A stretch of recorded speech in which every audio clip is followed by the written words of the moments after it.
So you want the capability of a truck with the convenience of an SUV. Does the Toyota 4Runner fit the bill? We'll help you figure it out because we know SUVs. Edmunds drives, tests, and rates hundreds of cars each year. As trusted experts, we've teamed up with CarMax to help you make the best car buying decision. This generation of the 4Runner has been around for ages, but like the saying goes, if it ain't broke, don't fix it. And we agree. It is a mid-size SUV, so that means you've got 2 rows and 5 seats. Now you can get on the lower trims an available 3rd row, but y'all trust me, it is really cramped. The 4Runner is built a little bit differently than other SUVs, and it's built a little bit differently from other Toyota SUVs like the RAV4. See, most SUVs, they're built like cars, but the 4Runner, it's built like a truck. So that means it's gonna be a lot more capable, but there are some compromises that you're gonna have to make, and we're gonna talk about that later. You can find 2-wheel drive on lower trims, but you're gonna be missing out on the 4Runner's full potential if you don't choose 4-wheel drive. Yep, it's the same kind of 4-wheel drive that you get in a truck. It also sits higher off the ground than most SUVs, and its towing capacity is impressive as well. Now, if you're confused about the differences between 2-wheel, 4-wheel, and all-wheel drive, don't worry about it. We got a video just for you. Its off-road capability makes it a direct competitor to the Jeep Wrangler. Now, if rock crawling isn't a priority, we say the Toyota Highlander, a more comfortable 3-row SUV, is part of this conversation as well. Now, you want to split the difference between the comfy Highlander and the terrain-conquering 4Runner? Check out the Subaru Outback. Now the 4Runner, well, it doesn't come cheaply. In fact, on average, it is more expensive than the Highlander and the Jeep Wrangler. So you're gonna wanna make sure that you're taking full advantage of what it has to offer. All right, let's move on to reliability and crash test ratings.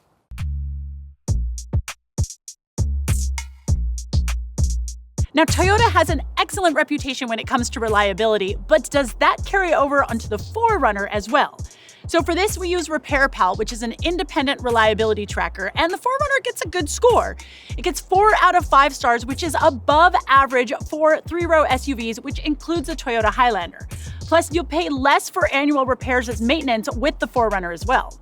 Crash test ratings are pretty good too. The IIHS only gave it a top safety pick once in 2013, but its ratings tend to be good. NHTSA similarly gives it a 4 out of 5 star rating.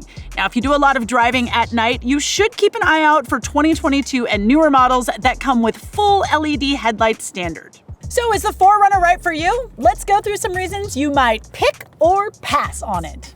Now, you'll see a lot of car commercials saying, oh, the 4Runner, it's so capable, it's so capable. Okay, but what does that actually mean? Well, in this case, we're talking about 2 things, off-roading and towing. The 4Runner can tow up to 5,000 pounds, which is about average for an SUV of this size. Now, right here under the bumper, it comes wired with the kinds of connectors you need to set up for heavier trailers that have their own brakes. So that means that you can actually use all 5,000 pounds of towing capacity. In other SUVs, you might have to do a little bit more setup. But the 4Runner's real party trick is its off-road prowess. It has got a ton of ground clearance under here, and in Edmunds testing, they found that the 4x4 system is legitimately great. And there are even off-road focused trims like the TRD Pro that make this 4Runner even more capable. Only a few SUVs are more capable, like the Jeep Wrangler, but they're less practical for day-to-day life than the 4Runner. So if you spend a lot of time off of paved roads, this might just be the vehicle for you. But if you don't, there is a lot of room back here. Now, this is the 2-row 4Runner, so I've got more room in the cargo area than if I had the 3rd row. But no matter what, you guys, tons of storage space. Now, knock down those rear seats and you have an absolutely massive amount of space. I mean, there's enough room back here to throw a couple of sleeping bags for your camping trip. Your best friend's got to move out of their studio apartment? No problem. Plus, there's a power outlet for all of your camping accessories and some little bins so you can store little small camping items like a hammock. One great thing about the 4Runner's storage area is its shape. It is basically a big old box on wheels, which means this space is especially easy for throwing in bins and boxes. Though, as you might expect from a vehicle like this, the load-in height is pretty tall. And some 4Runners come with this nifty sliding cargo deck. It does eat into a little bit of your total storage space, but at least one Edmunds editor says it works great as a baby changing table. Oh, and if you're going to be storing especially long objects or just need to reach in, this is going to come in handy. All right, let's check out things up front.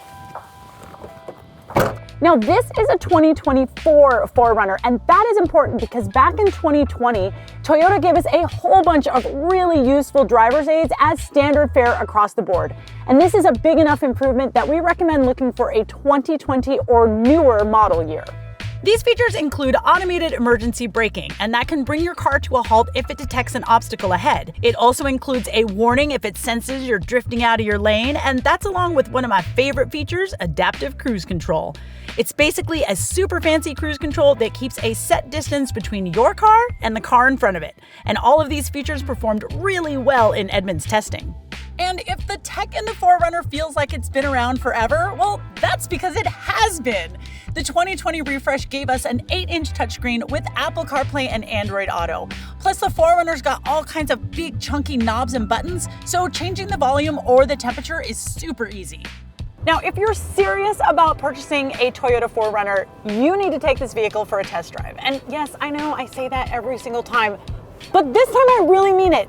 Look at me. Test drive this vehicle. Because spending even 30 minutes in a 4Runner on regular pavement will give you an idea of whether or not you're compatible. This was basically a truck, and it drives like one too. The ride can be both bouncy over bumps and feel stiff when hitting potholes or other road imperfections. So if this isn't your cup of tea, give the Highlander a drive for something that drives a bit nicer but isn't as capable. And the boxy shape of the 4Runner means that wind noise is a problem as well. Now, if you're used to driving a truck, you already know all these things and you know if it's going to be a problem for you. Now, for an off-road focused SUV, it's not as bad as something like a Jeep Wrangler. You get an easier ride on pavement and more insulation from noise and weather. But if you're coming from a sedan or a crossover like the RAV4, well, you're gonna want to spend some time in the driver's seat before making a decision.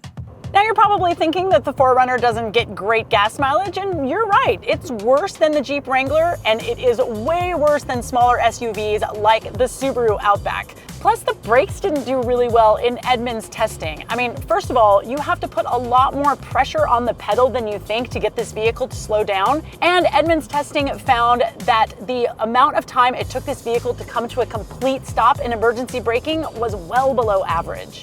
So if you're planning on spending a lot of time in the great outdoors, having awesome off-road adventures, well, the Toyota 4Runner is definitely worth a look. But if your idea of the great outdoors is heading to the mall 2 towns over, there's some better options for you. So what do you think? Does the 4Runner fit into your lifestyle? And if not, what are some of your other options? Let me know in the comments, and we'll see you next time.